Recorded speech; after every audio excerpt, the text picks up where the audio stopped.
You won't believe what happened next, because a self-appointed neighborhood hero decided a teenage musician walking home was a criminal, right up until the moment a certain mom stepped out of her car and turned his fake authority to dust. Maple Creek Estates loved to sell itself with glossy words: exclusive, secure, community. The lawns gleamed like magazine covers. The mailboxes matched. Even the trash cans felt regimented. For Dr. Anya Sharma, it was supposed to be quiet on purpose. After years of staring into the Internet's darkest corners as a federal agent in cybercrime, she wanted a place where the scariest thing was a sprinkler timer.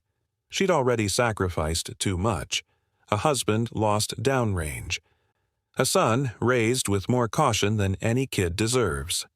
She chose predictable cul-de-sacs and polite waves because predictable felt safe. Her son, Leo, was 16, and exactly the kind of teenager adults are always saying they want more of. Focused, kind, funny when he trusted you, careful with his words when he didn't. His best friend wasn't a person. It was his cello, an old soul he named Estelle, strapped to his back in a sleek black case like a loyal companion. He had an audition coming up for a demanding prep program, the kind of opportunity you don't even whisper about until you're sure it won't blow away if you speak too loud. When he played, a different kid showed up, serious, rooted, hearing a world that other people walked past. But here's the part that mattered before anything else. Leo was black. Anya is South Asian. And while their house was full of music and love and the good kind of quiet, the world outside wasn't always built to see them for that. So yes, they had the talk about police and perception, about how to survive someone else's story being forced onto you. On a late August afternoon that felt like someone laid a hot towel across the whole county, Leo had a lesson 1.5 miles outside Maple Creek's gates. "You sure you're good to walk?" Anya asked, phone tucked to her shoulder while screens glowed with a case she couldn't step away from. "I'm 16, he laughed, shifting the weight of Estelle. "It's a mile. I'll text." He always did. The lesson was good enough to put wind in his chest. His tutor told him his tone had ripened, that the Bach suite didn't just sit on the strings anymore, it inhaled.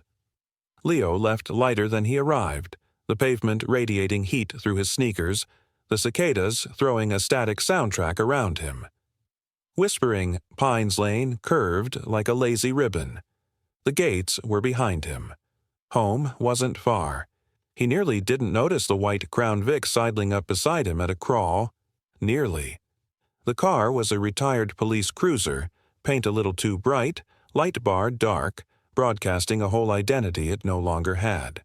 Inside sat Rick Patterson and his shadow, Gary Miller, the self-styled Community Safety Patrol. They'd given themselves beige polos with an embroidered logo so serious that if you squinted you could almost mistake costume for credential. Everyone in Maple Creek had an opinion about them. Some rolled their eyes. Some were grateful when Amazon boxes didn't linger on porches. Anya had listened to Rick's thinly veiled lectures about keeping standards and the changing look of nearby towns, and filed him in her head under nuisance, latent threat, do not feed. "Afternoon," Rick called, projecting that performative friendliness people use when they feel big and want you to feel small. Leo nodded, kept walking. He knew this game. Don't escalate, don't bite. The car crept alongside him like a shadow that hadn't made up its mind. "That's a big case you got," Rick added. "What's in it?" Leo stopped. He didn't want to, but momentum alone wasn't going to end this. "A cello," he said. "A cello," Rick repeated, like the word itself was suspicious. "Looks pricey. You live around here, son?" There it was, son, weaponized into condescension. "Yes, sir," Leo answered, voice steady. "Silverleaf Court, number 112. Rick's eyes narrowed. Didn't know Dr. Sharma had a son that age. He'd seen Leo mowing the lawn. He'd seen him grab the mail. He knew. "She does," Leo said, patience thinning at the edges. "I'm going home." Rick parked in the middle of the road as if it were his driveway. Both men got out, uniforms trying hard to be something they weren't. He puffed himself up. "We've had reports of suspicious individuals casing the neighborhood," he announced to the air. "Package thieves, burglars. You fit the description." "What description?" Leo asked, heat crawling up his neck. "Young male, dark hoodie, carrying a large case," Gary read off a notepad like it came down from Mount Sinai. Leo looked at his own t-shirt and shorts, the bright sun, the obviousness of the lie. "My case holds my instrument," he said. "I just finished a lesson. I'm walking home." "That's what they all say," Rick snapped. "I'll need to see ID. I'm 16. I don't carry a license. My wallet is at home. Convenient. Open the case." And that was the line. Consent. The difference between a person and a prop. Anya's voice lived in his head. "You do not have to let anyone search your belongings without a warrant or probable cause. Do not consent. Be polite. Be firm." "No, sir," Leo said. "It's delicate and valuable. I'm not opening it on the street." Rick's face tightened. The folksy act sloughed off. "You're failing to comply with a directive from a community safety officer," he declared. "Under the HOA bylaws." "You're not law enforcement," Leo said, clear as a bell. The quiet popped. "That's it," Rick barked. "He's non-compliant. We're detaining him." "Rick," Gary said, half horrified, half hoping this might stop. "Do it," Rick ordered. The grab was fast and mean. Wrist bent, shoulder wrenched, pain like electricity. Zip ties bit deep. "I'm sorry, kid," Gary muttered, tightening plastic anyway. "He's just doing his job." They pushed Leo into the back seat. No inside handles. Hot plastic. He watched the trunk swallow Estelle with a heavy thud. The car turned toward the one place in Maple Creek where eyes didn't naturally gather. A muddy cul-de-sac by the retention pond where new construction had paused and weeds had claimed jurisdiction. Across the development, Anya's call finally ended with 3 agencies still circling each other like wary cats. She checked her phone. Arrival text from Leo an hour ago. No, headed home. She dialed, straight to voicemail. She called his tutor. "He left 45 minutes ago," the older man said cheerfully. "Best I've heard him yet." 45 minutes. A 25-minute walk. No text. A strange calm slid into place in Anya's chest, the kind that only shows up when you've trained yourself out of panic. She started the car. The world narrowed. She told herself what she tells victims. Facts, not fears. Except one fact kept shoving the others out of the way. Something is wrong. Her phone rang before the engine warmed. "I'm so sorry to bother you," said Mrs. Gable, the retired librarian from the corner, voice quivering. "I saw Leo, honey. Then those 2 men. They put him in that silly patrol car and drove off. I tried to call the sheriff, but I was on hold." "Which way?" Anya asked, voice level as ice. "Toward the pond." "Thank you," Anya said. "You did the right thing." She didn't hit her siren. She didn't need to announce what she was about to do. She cut her own sedan across the gravel and blocked the Crown Vic's exit like she was parking in her assigned spot. She shut the engine off and stepped out with the quiet of a storm that already arrived.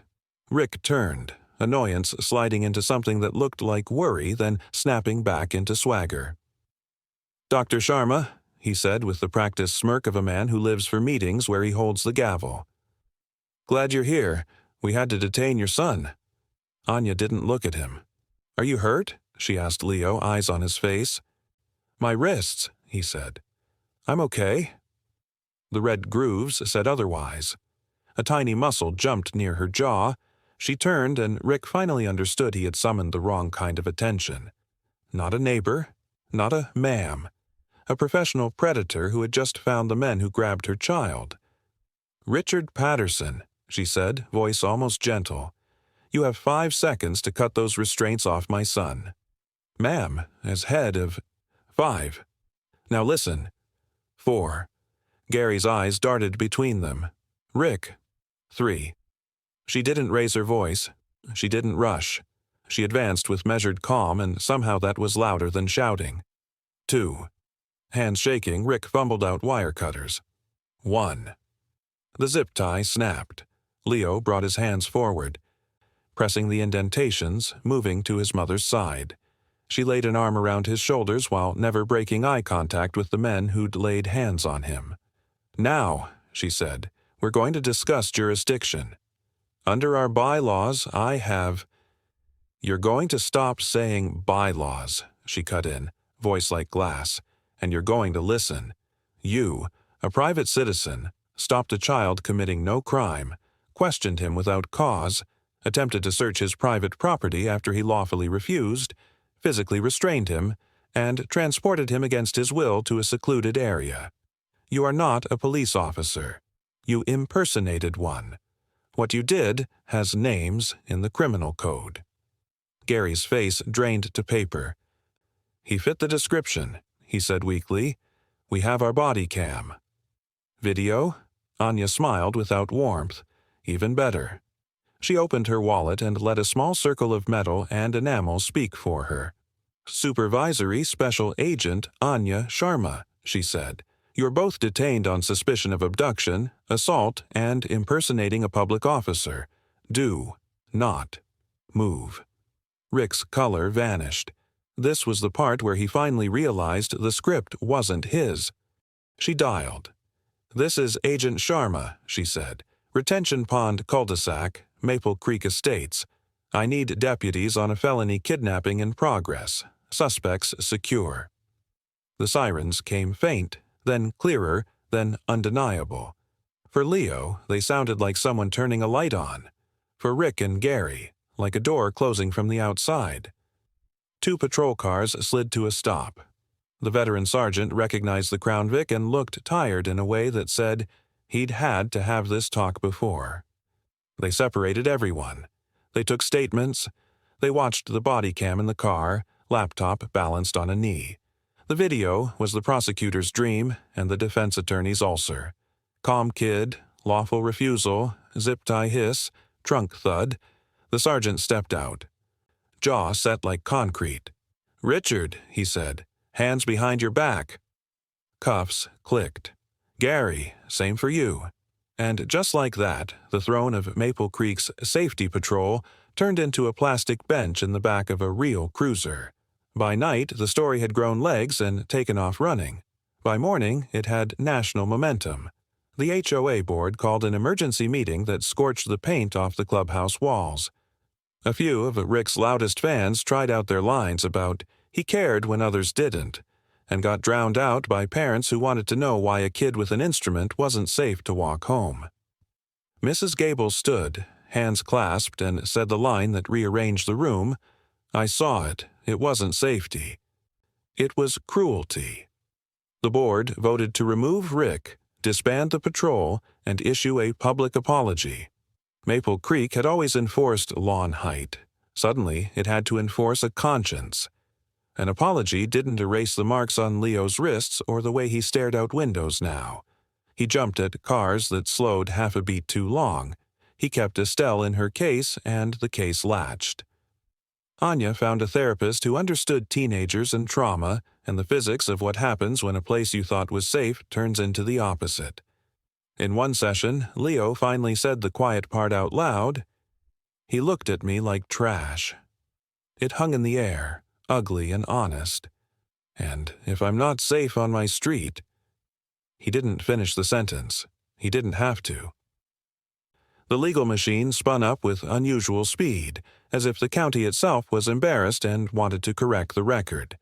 Subpoenaed emails from the HOA server showed what everyone suspected, but nobody could prove at block parties. Rick's lines about standards and character. A weird pattern where rules hit some families harder than others. The smoking email, "We need to be vigilant. Certain elements are sniffing around." The prosecutor asked for a hate crime enhancement. The judge agreed. That was when Gary broke all the way. Fired. Served divorce papers. Sitting in a quiet office while his lawyer said the one thing his conscience had wanted to hear for months. "Tell the truth, and you might walk away with your life." He agreed to cooperate. One evening, Anya found Leo in front of the cello case, staring like it contained more than wood and strings. "They threw her in the trunk like she was nothing," he said. "They did," Anya answered softly. "They tried to turn your voice into evidence of their power. Don't let them. Play for us. Not for an audition. For you." It took him a while to open the latches. When he finally did, the first note wobbled, bruised and low, like the sound itself had flinched. Then it steadied. And then the room filled with something bigger than hurt. Stubborn, beautiful, alive. 6 months later, satellite trucks claimed the curb in front of the courthouse. Reporters did live hits under trees that had seen 100 far less interesting days. Inside, the courtroom hummed with a tight electric quiet. The prosecutor stood and said exactly what the jury needed to hear. This isn't about a homeowners association. This is about whether a child can walk home without being hunted by 2 men in costumes. Gary went first. He wasn't slick. He didn't pretend to be. He admitted the late-night emails, the muttered comments about outsiders, the drive that day, and the ugly sentence he'd heard in the car. Let's go shake this kid up, teach him a lesson. What lesson? That he didn't belong. The defense tried to tear him apart on cross, called him a coward, a turncoat, a liar who'd say anything to avoid a cell. He absorbed it like a man who knew he deserved his share of the wreckage. Then came the body cam, played large enough that every twitch of Rick's mouth and every tremor in Leo's voice read like text. Jurors flinched at the zip tie hiss. The courtroom sat so still you could hear pen clicks. The camera that was supposed to make Rick feel legitimate stripped him naked instead. Leo testified next. He told the truth without punching it up or sanding it down. He said he tried to do what his mom taught him. Be respectful, stay calm, answer clearly. It felt like that made him angrier, he said. Like he wanted me to mess up so he could feel right. When the prosecutor asked what he'd thought in the back seat, Leo swallowed. "My dad," he said. "He died serving this country, and I was cuffed in a car for walking home." The defense tried to make him sound mouthy.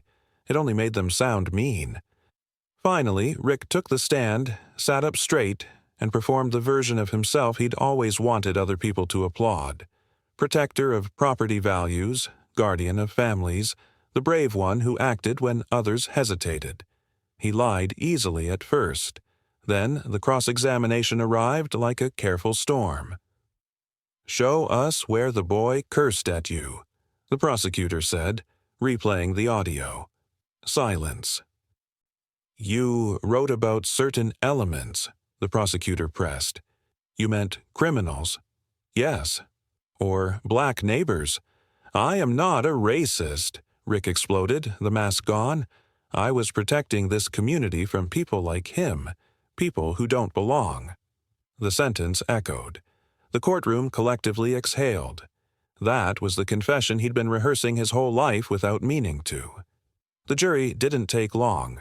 Guilty of impersonating a public officer. Guilty of assault. Guilty of abduction with the intent to deprive liberty. Hate crime enhancement affirmed. Sentencing came a week later. The judge looked down at Rick and said the quiet part out loud, too. "You weren't a guardian," she told him. "You were a predator in a costume." 8 years.